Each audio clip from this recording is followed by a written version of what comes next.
you're set up to fail. You're going, here's a solution we had. We want to pull this other solution or mode off the shelf because everyone's doing it. Like, make us AI.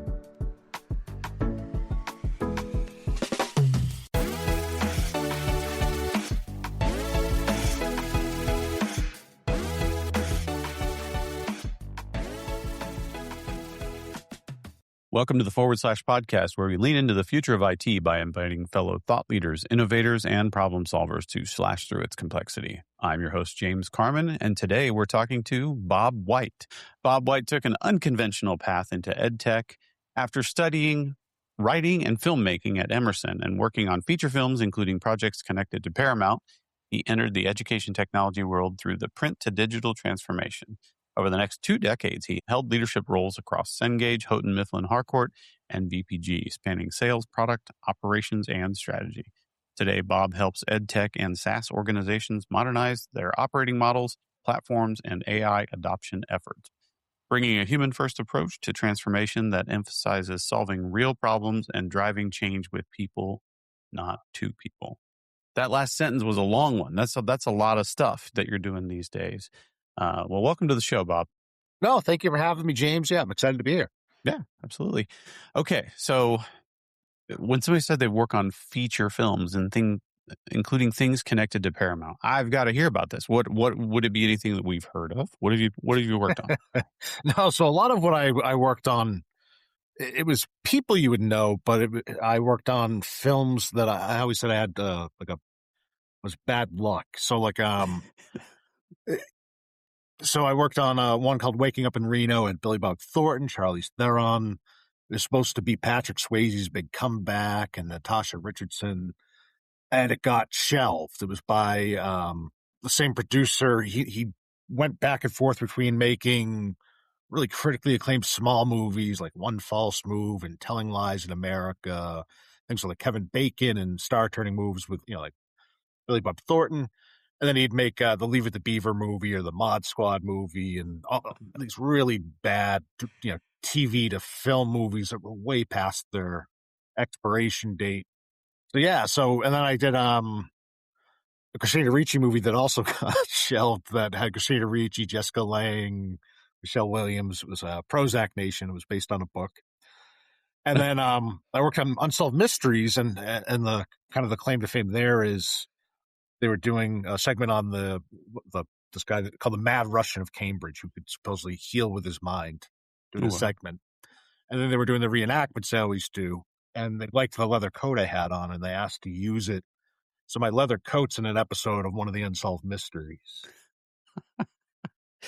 So would you call that your 15 minutes? Or is that, I suppose it's my coat's 15 minutes. Your not coat's mine, 15 minutes.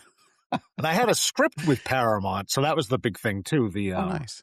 And that actually kind of gets into a lot of the topics we have today. So, the mid 90s, late 90s, it was a kind of a cyberpunky kind of script that again dealt with stuff I saw that Sam Altman just invested in. I had a subplot about a character transplanting his consciousness and, creating an AI facsimile of his consciousness and all of that, and trying to transcend death and kind of post-human. And so a lot of the writing I did, especially in that cyberpunk genre and the stuff I enjoyed, which again always seemed, it was fiction, but there were fun questions to ask, increasingly is becoming real. So What happened to VR? We had Lawnmower Man way back when, and it was big into VR for a long time, and then it kind of died off, and then it came back, and now it's kind of died off again. What's wrong with VR? Why can't it take hold?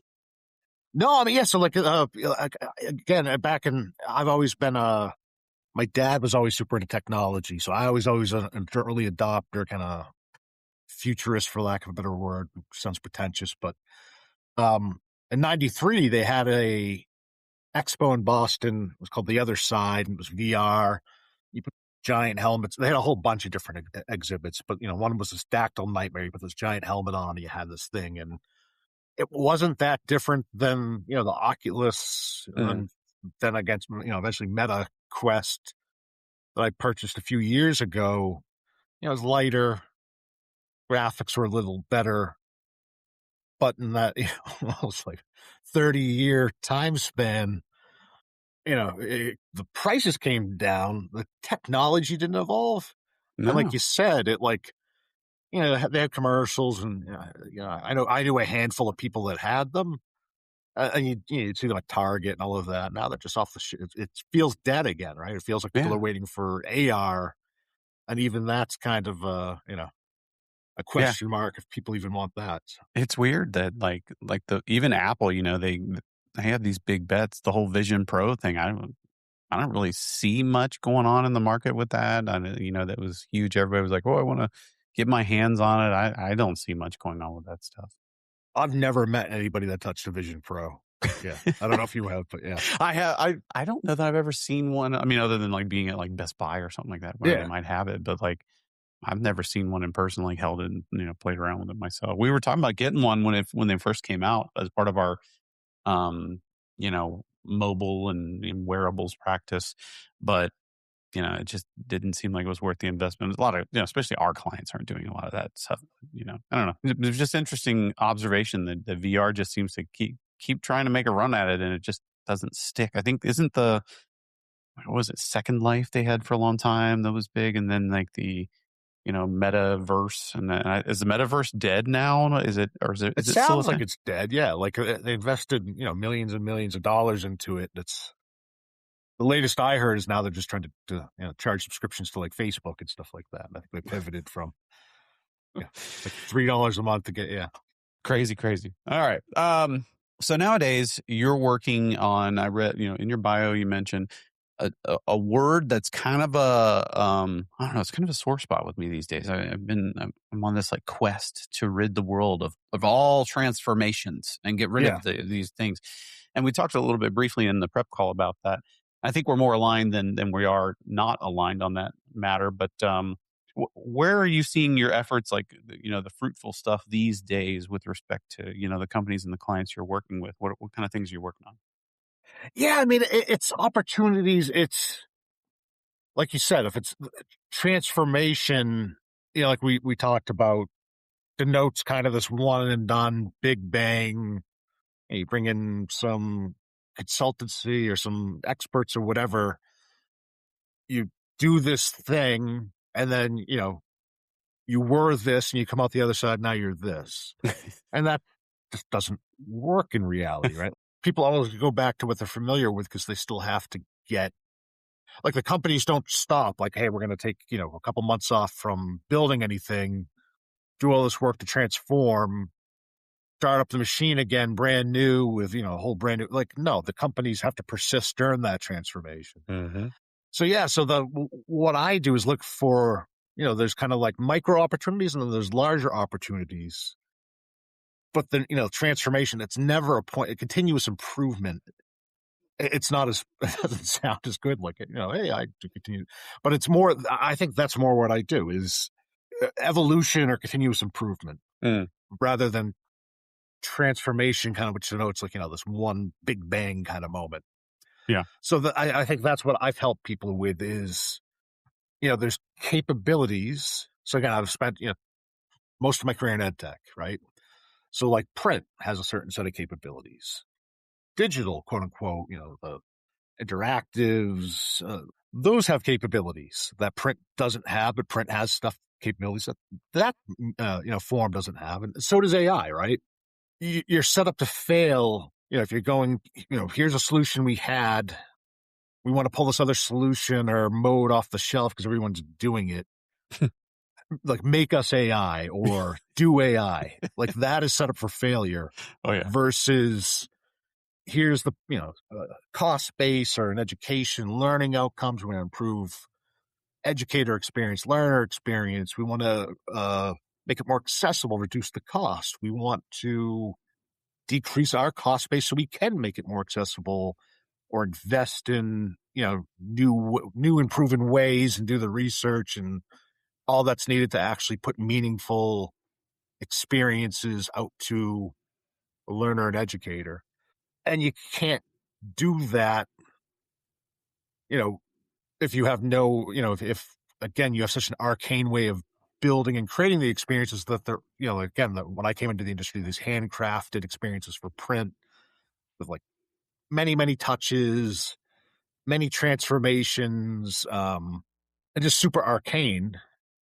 But you also can't do it if you're just taking the same experience and transplanting it from one form to another. So, hey, digital's a PDF of the print book with some links in it. It's like, no, that you're trying to approximate the print experience in a new format. Same with AI. Like, hey, we did assessments. We'll build the, same assessments with AI, or we'll deliver them with AI and make them slightly adaptive, or, change the, hey, you like fishing or video games? Like, hey, this math problem is now about fishing or video games. Like, it's still the same thing, right? It's still Yeah. assessing in the same way, and it still has all the same drawbacks it had when it was before you used AI. Yeah, I mean, we fall for that substitution trap all the time with new technologies. We just try to apply it to what we've always been doing. What do you think, though? Kind of going back to that transformation idea, if it's mind-boggling that we continue to do this and we haven't learned our lesson. I mean, you've been around long enough that you've been through the digital transformation, agile transformation, product transformation, and now the big thing is AI transformation. What do you think? Why aren't we learning this lesson? Is it because we're not, businesses aren't, good at that long-term thinking? The Simon Sinek book, The Infinite Game, right? It talks about the ongoing thing. People are too much wanting to be able to have the achievement, the video games. You want to use the video game reference. I want to get the achievement. I want to be able to put a check mark there and say I did something. But when it's part of a continuous thing, it's kind of hard to kind of concretely say, oh, I did this thing. But I was really a part of 6 things, and they were evolutions of the previous thing. Like, what do you think drives us back to this point A to point B transformation type mindset?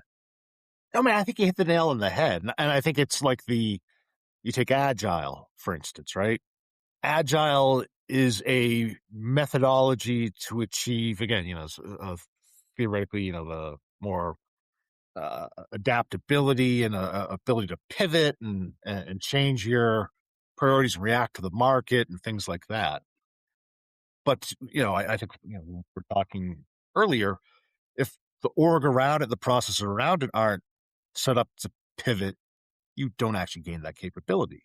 Mm-hmm. And kind of what was the original motivation? So is the motivation that, I'm in leadership and it's like, well, my competitor uses Agile, everybody uses Agile, let's do Agile. Or is there a discrete problem you're solving that Agile or AI or whatever is the best fit for? And like you said, it's not that like Agile is unlocked or AI is unlocked. It's like I've improved time to market. I've decreased that because, again, I didn't just look at the engineering org and just look at product management, go to market, all of that. So that, we used to release everything, something for years, and you'd have sales reps configured to do this and engineering teams configured this way, but you instead configure, all right, hey, we need more frequent updates, and start with the business problems, why you care about them. Like, why does it matter? Like, if we did this or didn't do this, like, what would happen if we didn't do this? Well, nothing, right? Like, so why are we doing it? So it's kind of like, should we even do it? Why are we doing it? What's success look like? And then, to your point, more milestones, markers, North Stars, but not ultimate North Stars. Not that, again, not Agile unlocked, not AI unlocked, but like good enough for now. Like, that it's that kind of that old, like, great's the enemy of good. Mm-hmm. So going a good enough, run the machine, find out what worked, didn't work, refine it. You might have that big bang where you introduce a new concept again, which that often is, again, the bringing people along and getting people to act and think differently is a big event, and it's the tougher part. But once you launch that, you're not done, right? So if you just do that, it'll either be, like, to your point, the org's not changing around it, you won't get any of the effects. And like, hey, do you even articulate the effects of the outcomes you were looking for? And like, how do you measure success? So if it's like, it exists, all right, it exists, but did we realize any of the benefits for it? And who's on the hook for realizing the benefits for it, right?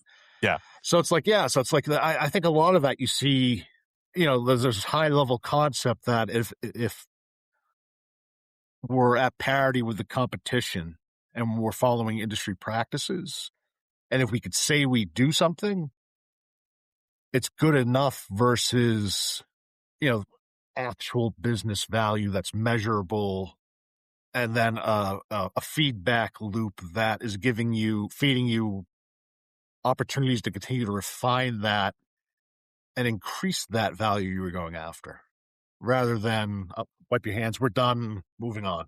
Yeah, I mean, you touched on a lot of things, and with some of my observations, I mean, we've worked at some of the same places. Cengage is one of them.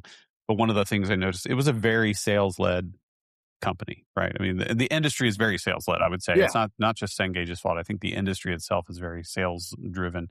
And you would go to conferences and you basically put up your checkboxes list up side by side with each other, and you kind of looking back and forth at everybody else's checkboxes. And you're like, oh man, we don't have that checkbox checked. Dang it. What? Oh, and then we go back to the organization and say, we got to check this checkbox. Why? What value does it? I don't know, but they have it checked. So we have to have it checked. Like that whole keeping up with the Joneses thing, I think there's no conviction there, right? Because you don't really believe it's just a dang checkbox. You don't believe in the value that it's driving necessarily. You just know I gotta have that thing, right? That has been kind of a smell for me for organizations for a long time. That if there's nothing wrong with sales, you got to sell to do business. But I don't know. I feel like that it's very shallow in its motivation. There, like I said, there's no conviction to that. To what end are you doing that? Right? Is that what your observation has been?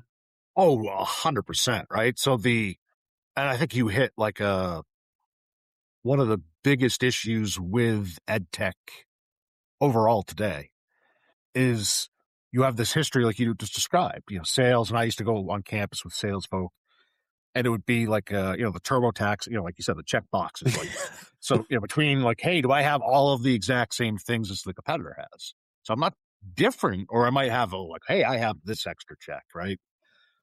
But it's like, do they want it or care about it, right? But the thing is, it's like every single one of those check boxes, you never go back and go, all right, we had this, when the print was the primary form you were teaching out of. Now we're in a STEM course and you're primarily teaching course, online and, using digital assignments and labs, interactives, and you're not using the print book the same way you used to.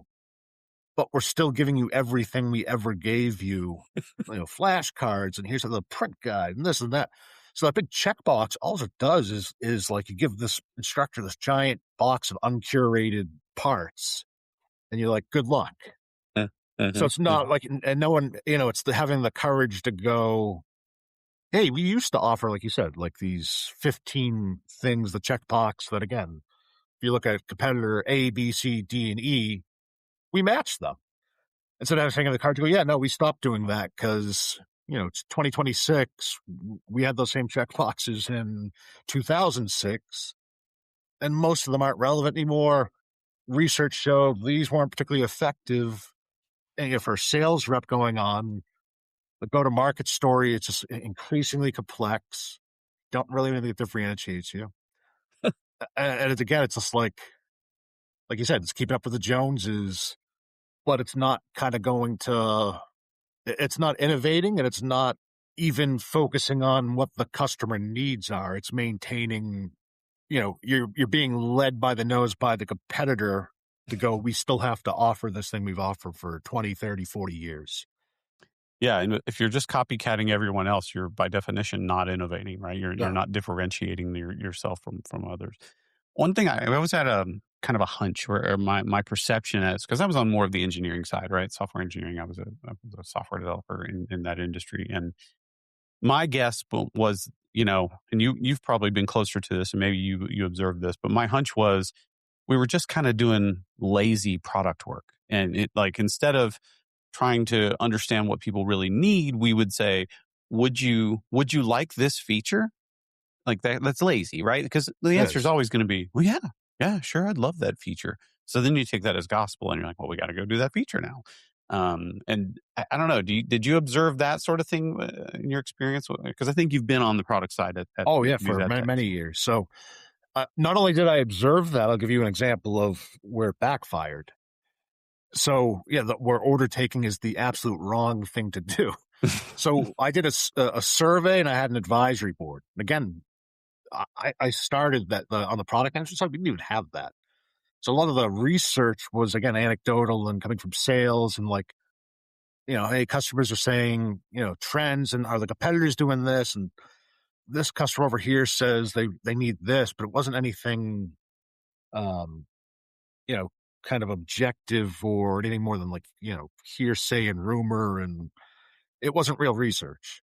So I tried to get like normalized. All right, let's get like surveys going to get that wide spread of kind of what people are looking for, and then get like an advisory board to get why they're looking for it. And I got into, again, courseware online assessment questions. And I said, how important is it for you to be able to create your own assessments? And on the survey, it was like 98% said they wouldn't adopt any courseware product unless they could create their own assessments and assessment questions. Then I talked to the advisory board, and they all go, "Oh yeah, that's super important. We need to be able to do that." And all right.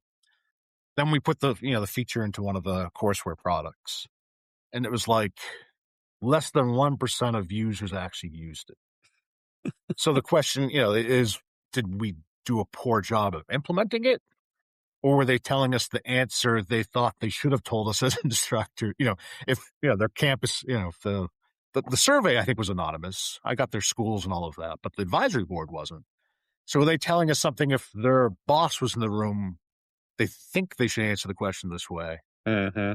but kind of like again when they're in the grind of it and managing and grading and preparing and augmenting content we didn't provide and all of that, they really don't have time to do that. So again, they were saying calling a nice to have a must have, Right. right? Yeah. Yeah. I think we observed, and I mean, we may be talking about the same exact thing, but I tell this in our, it's really about observability and knowing your users and observing behavior is much richer than, asking them, would you want it? It's the exact same symptom. But I think we implemented some feature that was, it introduced a ton of complexity, and it just became this huge liability to the the runtime of the system. It Yeah. just added a whole bunch of dead weight.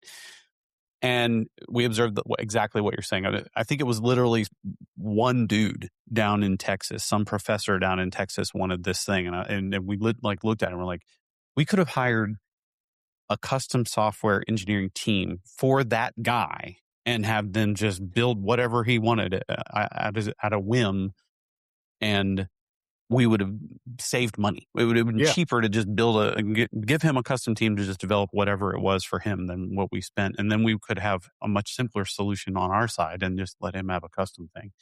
It's just crazy how we get ourselves talked into those things. And it's sometimes, I mean, I get it. Like some of the stuff, like it's hard to do incremental improvements and get signal from the utilization of the product for certain things to give you that full signal to know, oh, I got to build the full solution. So you got to build a portion of it at least, but I think we got to figure out a way in the middle there. We don't have to build the entire Cadillac to know they need a car. Yeah. Maybe I can build you a Yugo, or probably nobody knows what a Yugo is these days, but you remember those things. I do. I can build a I don't know, a Honda, not a Yeah. Cadillac, whatever. Is that are you? I mean, is that where you as you're advising your clients these days and on the product side of things, or is that more of that incremental improvement and observe your users? Is that kind of the where you're headed these days? It is. You have so much valuable data on how they actually use the products, like what's actually valuable. Mm-hmm. So I still think again the research is valuable, right? Yeah. But it's kind of that combined with what they're really doing, combined with again, I think like there's like the Henry Ford, all the the Steve Jobs quotes of like if you asked for customers, they'd ask for faster horses instead of a car or something, right? So That's a like, great one. I love that one. yeah, so it's like I think it's a mix of, yeah, it's like looking at like all of this great data that, again, I have a shared history, but like we often didn't tap into.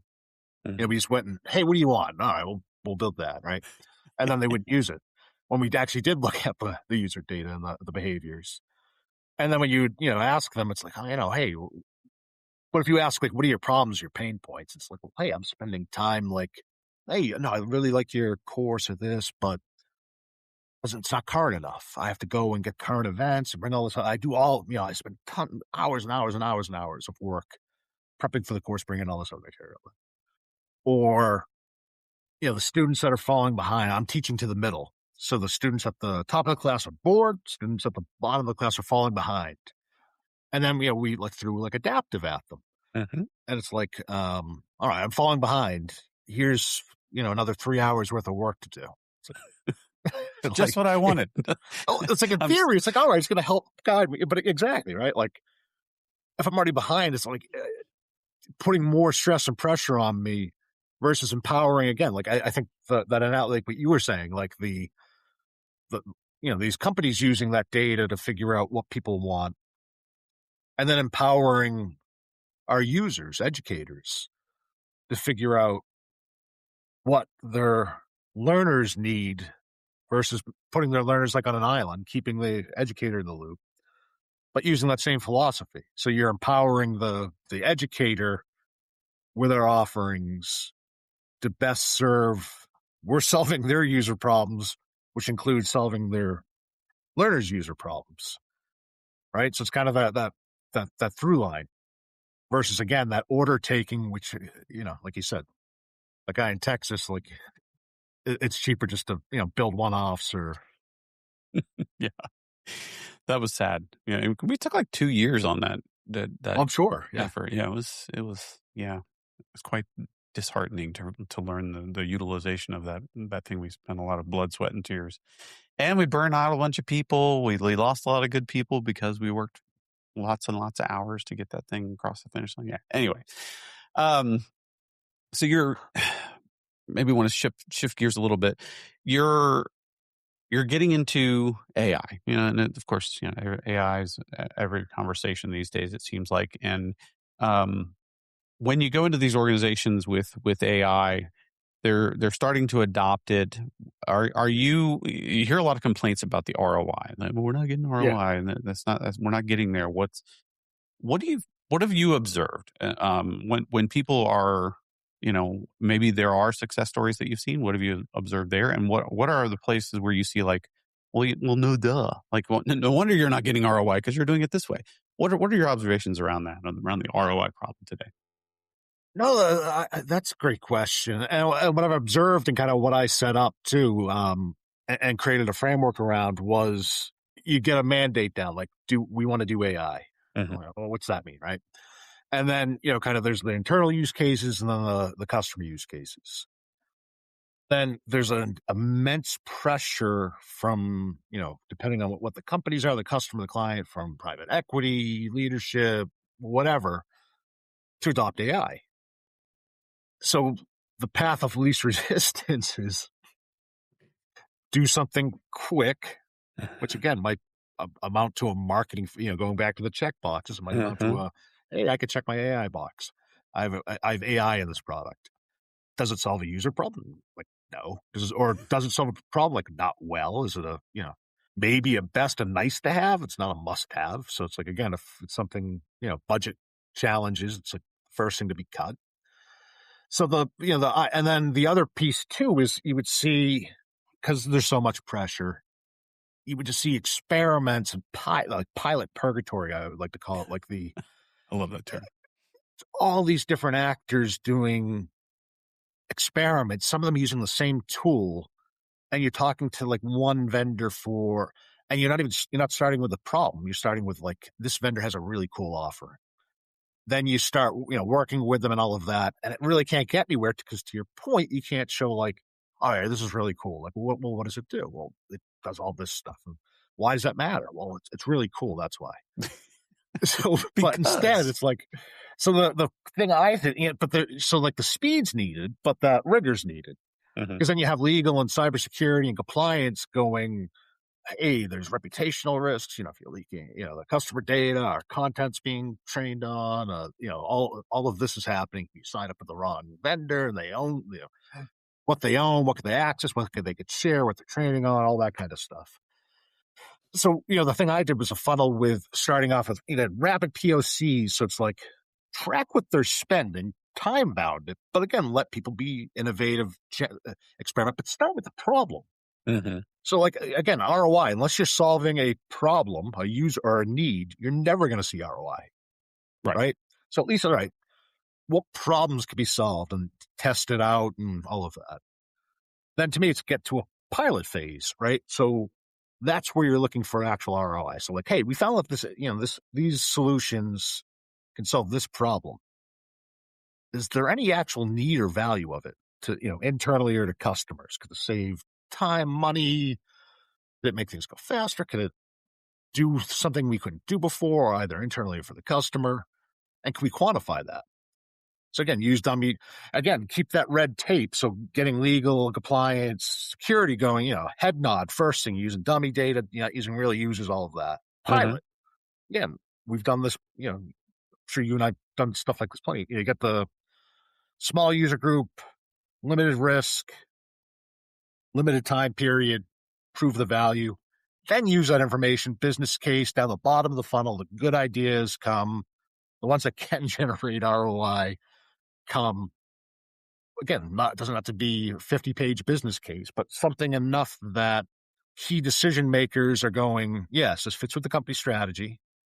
Ideally, this is a must-have, not a nice-to-have, for whether it's an internal or external actor.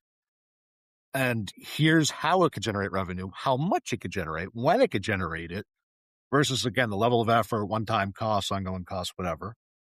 And here's who's on the hook, who has the skin in the game for realizing that value.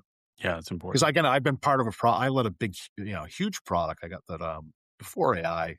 I got shingles during when I was like 30. But so again, I was wearing like 20 different hats and built it for these teams. No one was on the hook to realize the value.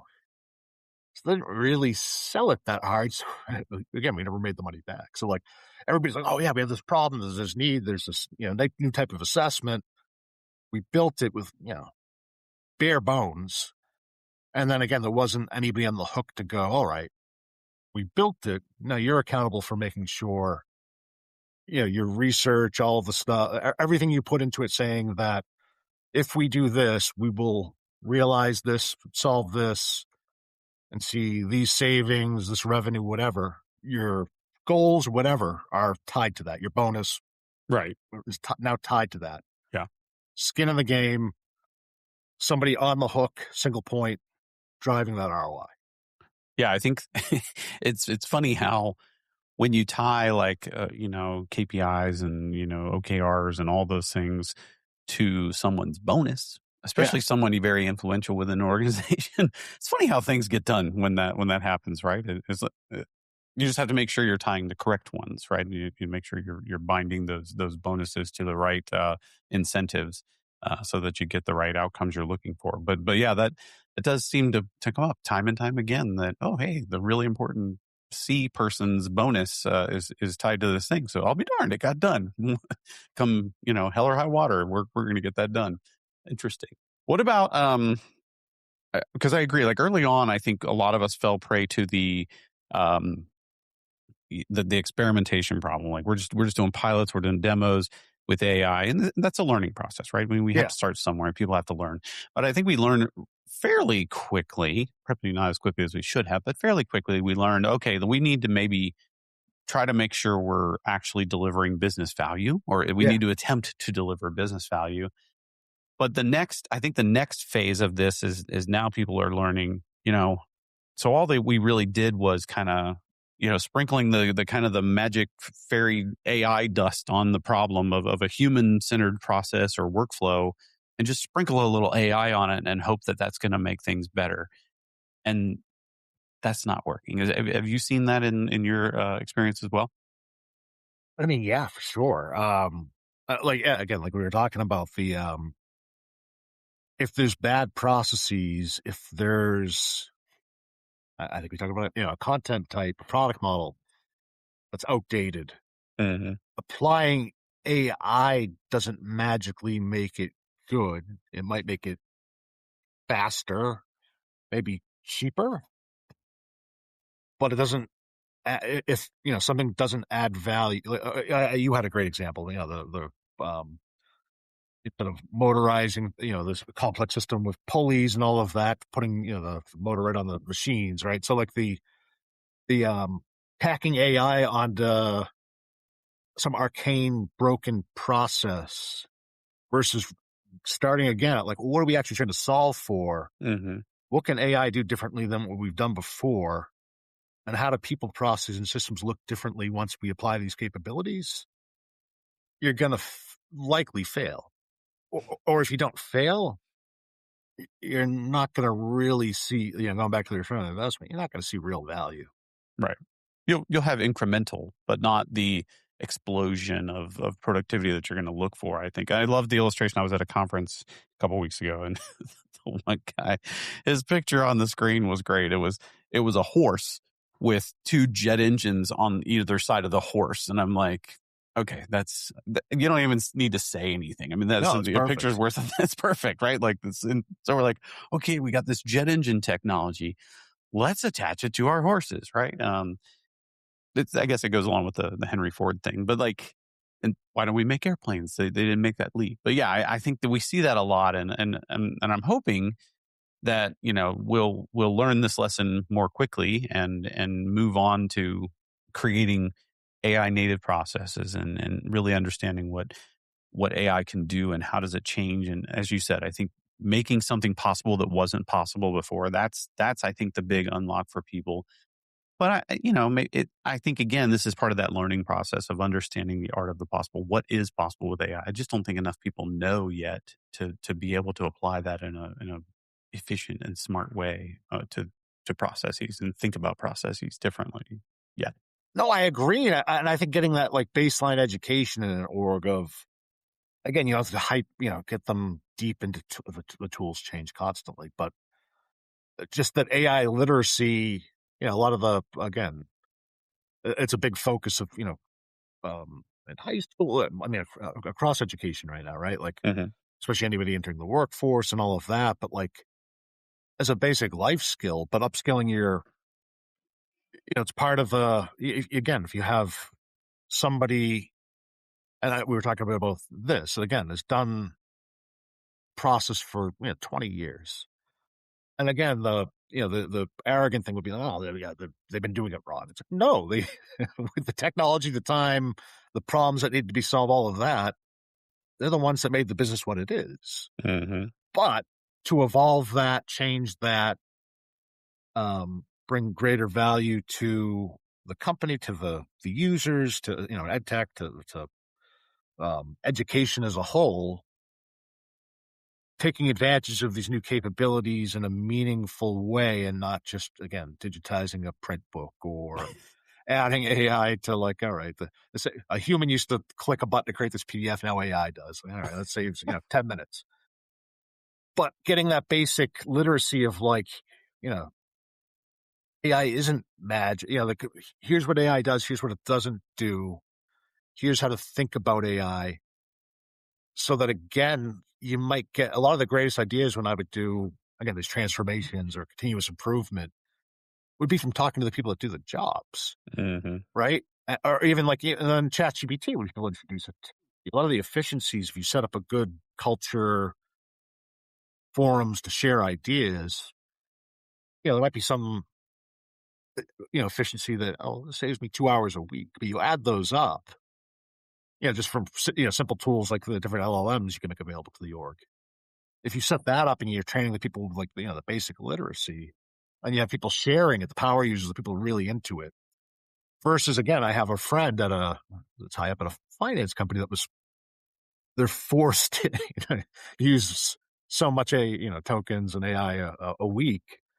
And he said it actually takes him more time to stop what he would usually do to fake it so he can meet the quota. And then once a year, it actually is useful for one report. But the rest of the year, it's just an annoying checkbox, not something helping. Okay, hold on. Yeah. Like we gotta double click into this, as the business manager say. You're telling me that there's somewhere out there companies that have a quota, a minimum token usage quota for people, and if they're not using their tokens, they're kind of harping on them about it. Yeah. Oh my So goodness. it's actually one of the largest. I won't go away the company, but it's one of the biggest financial companies in the world. And this is a VP there. Oh, and even for his level of the work he does with funds management, there's a quota for how much you're using their internal AI tool that they paid a lot for, developed, and all of that. And he, again, smart, tech savvy guy, finds absolutely not only no use in it day to day, but to meet the quota, he has to take something that he used to be able to do faster without AI, use AI, slow himself down just to meet that quota. And then once a year, he gets, again, this complex report that AI, the tool is really good at doing. But for the rest of the year, they're losing efficiency. So you multiply that by, again, it's a very, very large company. All of the employees are doing that too. Oh my goodness. And the way they rolled that out, because they're not solving specific user problems or measuring it, or there's no KPI. It doesn't sound like there's anybody beyond kind of like, oh, hey, the metrics usage. It's like, hey, everybody's using it because we're forcing them to. But it's like, how much money have we lost? Like, we're actually losing value. Oh my goodness. Yeah, I mean, it just reminds me of I think we learned pretty quickly this was a really dumb idea. But at one point, people thought it was a good idea to, score developers on lines of code. How many lines of code you're writing? It kind of harkens back to that sort of a mentality. And it is just, I think we were pretty quick and astute. That did not last very long. I think that was sniffed out pretty quickly and said, okay, this is a really, really dumb idea. Let's stop with the lines of code thing. That's just not a great way of doing things. Now, maybe they did do that before my time, like back in the 70s or something like that. I don't know. But I didn't see it last very long. I heard people talk about it, but anyway, that just baffles me. It penalized the most efficient developers, right? Mm-hmm. Exactly. Okay, so one thing I have to ask you. I mean, you're in the ed tech business. One of the things we actually had, we sponsor a robotics group. We sponsor a few of them actually from some of our employees are affiliated with, their kids' schools or whatnot. One of the local schools, we sponsored their robotics program, and they came in to do a demo and show us their robot the other day. And one of the things that some of the parents of the students that are involved in the team mentioned is because they were asking us about AI and how much we use it. And we're like, we use it a lot, day to day, every day. And she was saying at their level within school, like in the middle school level, the teachers in the organizations, the schools are almost like making it a dirty word and making them fearful of AI. And like, it's so bad that you have to stay away from it. Yeah. They make it so that it's like, it's taboo to use AI because, you're cheating or whatever. And it's almost like the younger kids, and even my kids at home, I say something like I use AI every day and they're like, oh my gosh, what do you do? It's like, how do we, is it getting better as they get older? Are they lightening up? Like what is going on with this stuff? That just seems crazy to me that we would try to scare kids away from AI because it's going to be a part of their future, whether they like it or not. Yeah. I mean, it's a genie you're not putting back in the bottle, right? So it's like, whether you like it or not, it's here. And to, either pretend it doesn't exist or, like put a wall around it. And then at some point you're just going to be thrown into the deep end. You're not prepared. Right. So, I mean, my daughter's school, she's in 6th grade. Her computer class, no, they actually have been using AI to program the actions of there's like this avatar, and they want to like tumble and stuff like that. So they've been using it in that class, and then certain classes they allude to it, but it's so they kind of moved away from like it being a dirty word. And I'm friends with several college professors, and I know a lot of them are just like people don't know anything anymore, and they're turning in papers. So, and that are completely AI and all of that. So yeah, I think to your point, it's like it's how you teach it, and education will need to evolve. Again, the genie's not going back in the bottle.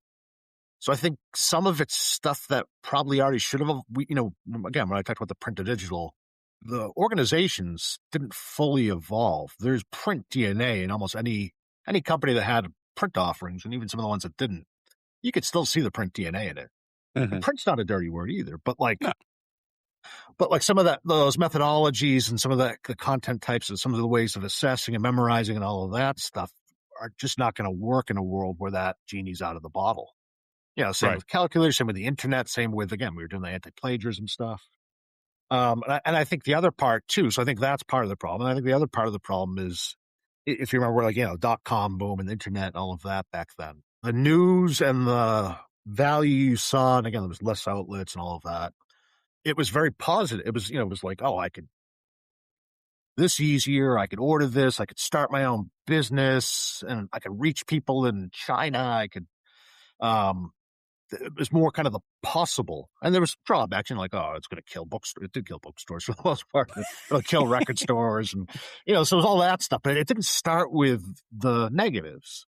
With AI, the news and stuff, it's like, all right, we're laying all these people off with AI. We're going to get robots, and even the people you think you're safe from AI, you're not. We're going to replace you with a robot. And then you see at college graduations, people are talking, the speakers start to talk about AI, and they're booing them.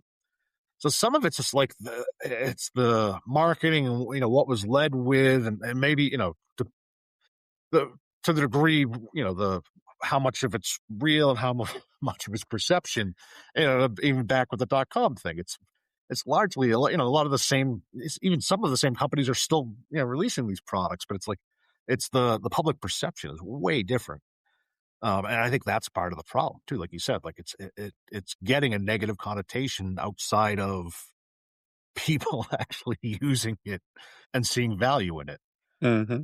Because again, if you're getting shoved into a customer service or stuff that's not fully baked, again, where people thought like, oh, AI will solve this problem, might save you money, but it's that reputational risk. It's like, oh, they made this garbage, they made this worse. Hmm. The AI slop, right? Yeah, Now, when it comes to education, I mean, I understand it. I get, and what you said, like the professors are like, nobody knows how to do anything anymore. They're too heavily reliant on AI. They can't even write a paper. They can't formulate a thought on their own. Those are real issues. yeah. Now, there is just some physiological boundaries, I would guess, just based on the way our brain works. I mean, there has to be some level of repetition before it creates like a short circuit in the wiring in your brain, and to learn something, right? Those pathways have to be, I don't know how the brain works exactly, but that's kind of the understanding is there's some repetition that's needed, and you got to go through some of that kind of that hard work. We've always known that you've got to you got to take the reps, you got to do the reps in order to do the learning. Are we are we hindered by that? I mean, are we just inherently stuck with the way our brains work, and so we're going to have to like almost like not allow the AI just so we can get those reps, right? I don't know. Are we? I don't know. Are we stuck here or what? I mean, that's a super deep question. I think to me, it's like, I think there's two sides of that coin. There's education needing to adapt and evolve to account for, again, to catch up to the digital world, which I don't think it ever fully did, and now account for the AI world, which is far more transformational than the kind of digital.com, revolution was. Mm-hmm. So I think there's some adaptation to your point to make sure they're still getting those reps around. And it's not just, again, anti-AI, which we did the anti-plagiarism stuff, like trying to catch people. No, it's like adapting how you actually teach and build those different tools, different equipment, different gym equipment, for use your analogy. But then I think the other part is like, that transhumanism, there's kind of those questions of like, what's the blurring of what humans do and what is it to be human? Like, gets into the liberal arts. I wonder if like, do we even need to rethink what we need to learn? Because as we were talking about, those reps are needed for like recall of information, facts, and those sort of things, and Yeah. to get that like. But I don't need to remember who the 15th president is. I mean, we have systems for that. Like I can ask an AI. Are we at a time where we need to teach people differently because they need different skills? Like they need like real time critical thinking and analytics, not necessarily being able to spew out Jeopardy facts. Like maybe we have to think differently about how we even teach people. What do they really need to have? What skills do they need to be a modern human being? I don't know. No, I think that is a super fantastic. That's a great question because I think it gets into like the whole metacognition, like and creating well-rounded people that can adapt. Because to your point, right? Like when I was in school, like, hey, you're not always going to have a calculator in your pocket. I always have a calculator in my pocket, Yeah, or I do now. memorize the periodic table of elements. I could pull that up on any, again, that device, same device. I could pull up. Why do I need to memorize that? The atomic weights and all that kind of stuff. What was the point? What was the skill in memorizing that versus understanding how all of that stuff, atoms and electrons, all that stuff works, right? Like bonds, covalent, all that, that's the important stuff. Understanding the huge emphasis on workforce readiness. And I think a Mhm. lot of it has had a bias against that liberal. I think what you were describing, I don't know words in your mouth, but that well-rounded human that is a critical thinker, can learn and understand new concepts, weigh different information sources, things like that, especially again, in an age of heavily, lots of different information and AI slop and all that kind of stuff. And take on, again, if you get talking job prep roles that will continue to evolve versus trying to make higher ed into, workforce training, which already exists again, which is again, a fine way of learning too, but they're different. Mhm. And I think, yeah, just trying to make them all homogenizing everything into trying to make people have a path to be a cog in something that might not exist in 10 years is, Yeah. Yeah, I mean, I guess you look at like the workforce preparation. I mean, early on when our education system, at least when it started to become like and, the industrial complex that it is these days, um, it was about creating people who could go out and work in factories. We yeah, needed human bodies to power and run machines and those sort of things. So they didn't need the skills of the thought worker today. I don't even think the education system caught up to the thought worker era no, yet. And now we're at the point where post thought worker with AI doing a lot of the stuff that some of the thought workers have been doing for generations now. We haven't even gotten the education system to catch up with the thought worker era. And now we're past that. So yeah, it's really fascinating how are we going to rethink education and how we educate human beings to be members of society and be productive. Okay. So next segment of the show is ship it or skip it. Ship or skip, everybody we gotta tell us if you ship or skip. Ship it or skip it. This is our version of hot or not here at the /. So we're going to come up with a topic. We'll kind of discuss yay or nay. So that's ship it. Yes, I like it. Or skip it. Nah, let's not do that. Number one, we ask a lot of folks about this, but vibe coding. I'd love to hear your take. What do you think about vibe coding? so I would say ship it, but with limits. Mm-hmm. So I think I've seen some orgs, groups I've talked to and friends and all of that and colleagues where the expectation is, again, it's the fairy dust of like, we had 3, 4, 5 roles. You can now just have one product manager create all of these applications and features and, ship it, so it's not, coming off that whole, again, it gets rid of agile, right? Like you're going out, talking to the customer, building it, bring it back to them and launching it. And and I think, again, vibe coding is fantastic for rapid prototyping, fantastic for communicating with engineering. It's not fantastic, at least at the enterprise level. There's probably, again, use cases internally. You could probably build some small internal tools that are helpful and all of that by vibe coding. But talking about enterprise software, and especially, again, in the industries I've worked in, where you need to support it, where you need to um, enhance it, where you need it to integrate and play well with a larger ecosystem. That unless you have, somebody that's a great product manager, engineer, architect, QA expert, and some of that really knows customer and tech support, you're not going to get what you need. Mm-hmm. Yeah, I mean, I think we're aligned on that. I do think there's a lot of value in it for prototyping, expressing ideas. Now people that may not have been able to express what they're looking for, what they want, or what they need as a technological solution in the past, they can turn their words into actual technology now, and that's great. I think it helps people express themselves better. But when it comes to the operationalizing something, as you said, especially in the enterprise, I still think there's that level of rigor that's necessary in order to turn those solutions into safe solutions, safe software systems that aren't going to leak customer information, PII, PHI, those sort of things. So yeah, I think we're aligned.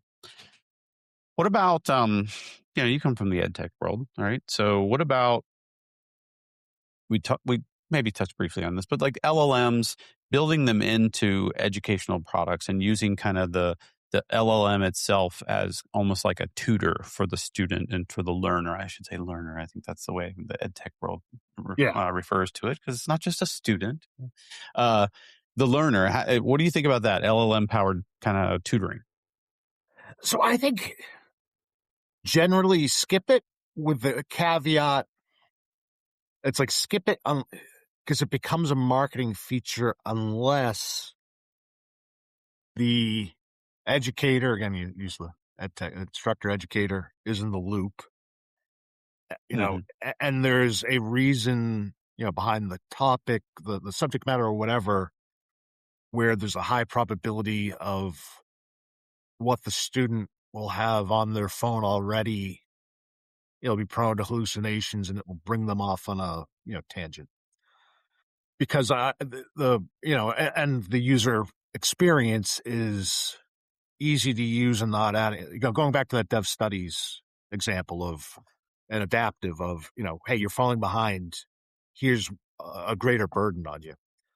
So again, if you're farming out, self-remediation and tutoring to a machine, even if it's trained on, books or whatever, vetted content, and it's not going to hallucinate, it's still disconnecting the educator and learner relationship, that knowledge of what they're doing. And again, there's still, the people that are going to be using that, it's like, what's the research on the efficacy of that so far? Mm-hmm. So it's also a low hanging fruit. It's something, easy to introduce. So it's, it's one of the first things, many companies have introduced these, and some of them might be, just fine. But it's like, what's the actual value, and potentially what's the harm? Unless again, you built it in a way that educator either can help, guide it, or get, like, hey, this student's having trouble with this concept, and they're spending extra time with this tutor, and this is what the tutor's saying to them, and here's, it took them 100 tries to get through this, problem or equation or whatever. I might need to intervene here more, or give them different types of content. So, yeah, I think I'm with you. I don't know. I'd say I think there's opportunity here. I don't necessarily think that the way they've done it thus far is terribly great. And this is probably one of those sprinkling AI magic dust on something and hoping it makes things better. But I have seen some products where the one thing that AI is really good at, where human beings struggle, would be being able to pick up that signal from the, what would seemingly be latent space to us. We can't see signal at that level of granularity. The type of stuff you're talking about, where a student is struggling with something, you may just think, oh, they don't know how to do long division, but there's a deeper underlying fundamental thing that they're not understanding that we might not pick up on as human beings, but an AI may be able to do that.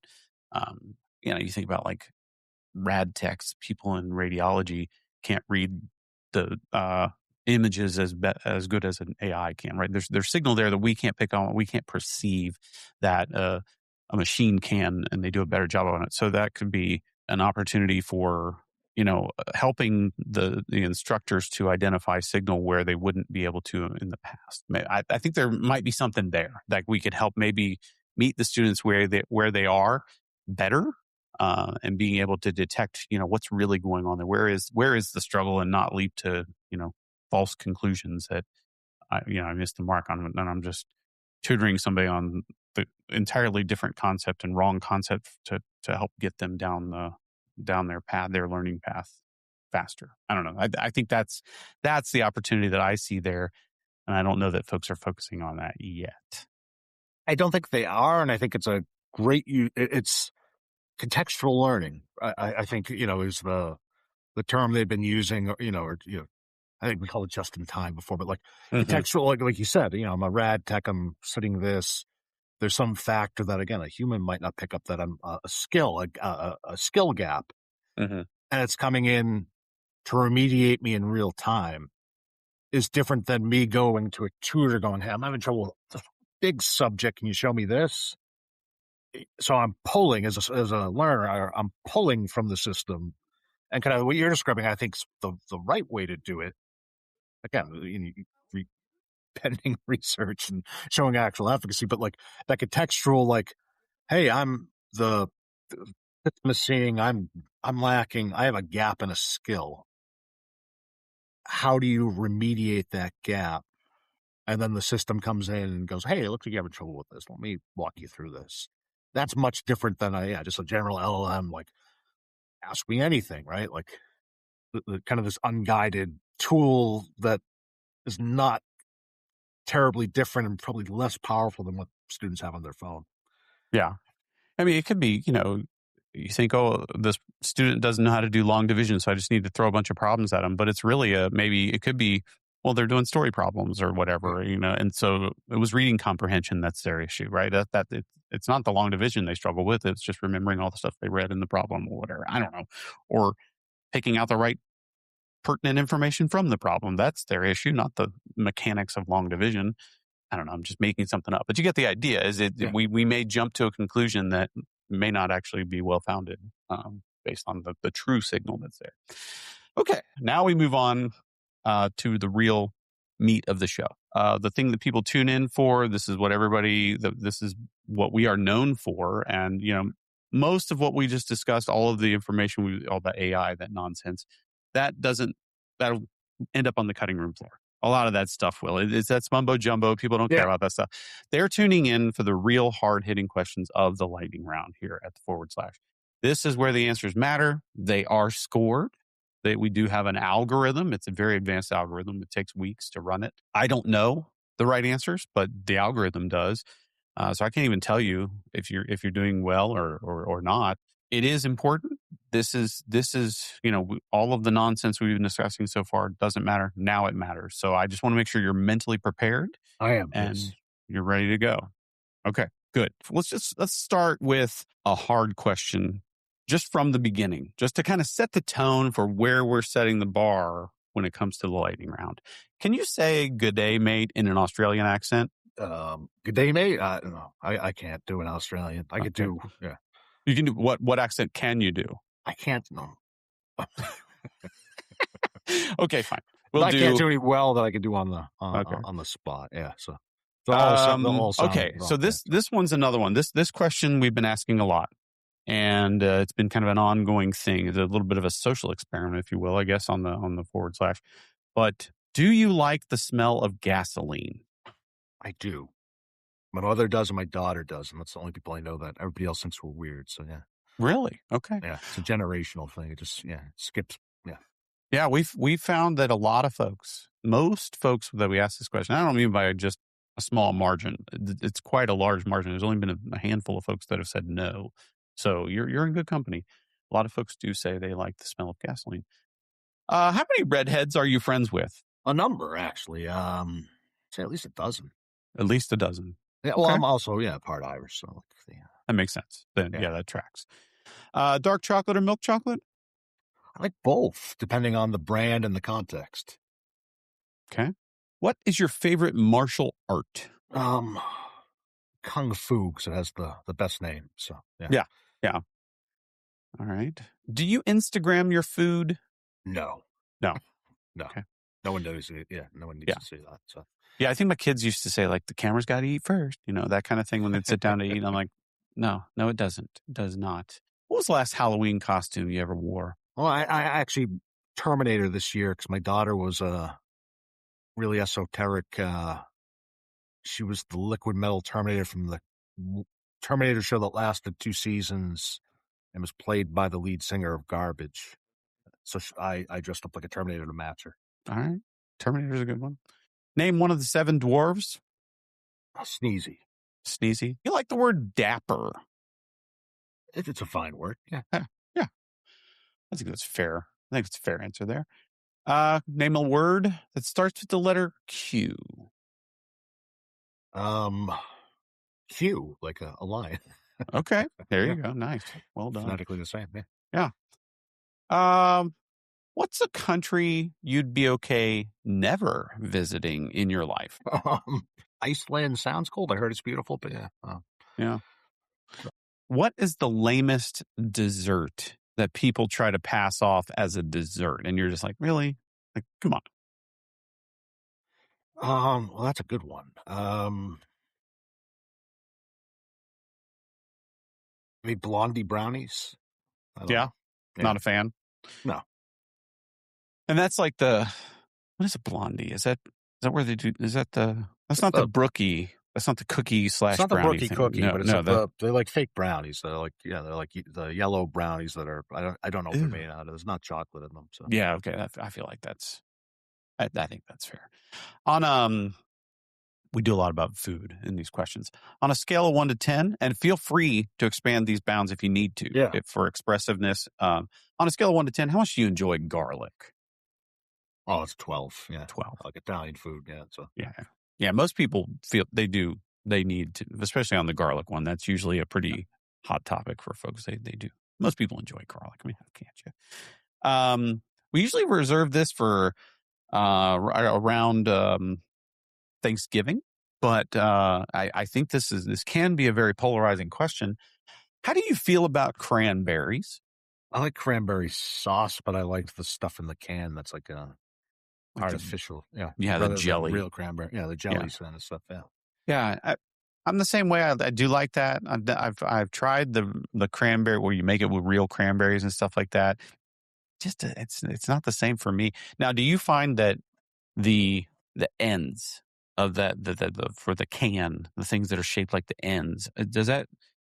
I don't think it tastes any different, but everybody argues in my family, I want the end, right? I want the first cut on the one side, or I want the other side. My family's like that. Are your family like that? No, but I mean, I guess it's the shape, right? Like you're getting the. Yeah, you get the, I don't know what. More 3-dimensional. I thought maybe the vitamins settle down there. I don't, I can't imagine that's true, but whatever. And we like to do some philosophical things here and there, or maybe this is just physics. I don't know. What is wind? I don't know if the philosophical. I don't know which one that is. If that's the scientific answer. Yeah. I mean, it's the motion of air, I guess. But that feels straightforward, doesn't it? It does. Yeah, I can think of a witty philosophical answer to it. But yeah, I don't need know that you need to wax philosophical on that or whatever. Okay, and finally, have you ever slapped someone in the face? No. Okay. All right. I think, slapping so if you were worried about answering that truthfully, like if the answer should be yes, I don't like most states slapping the statute of limitations. I think it's about 20 minutes. It's roughly something along those lines is what based on our research. So if that would change your answer. Yeah. No, it's a good fact to know, but no. Yeah. Okay. Well, that's it for the lightning round. Anything you've got coming up here in the near future? Have you got a book coming out? Are you speaking at a conference? Are you doing a one-man show on Broadway? Anything like that you got coming up?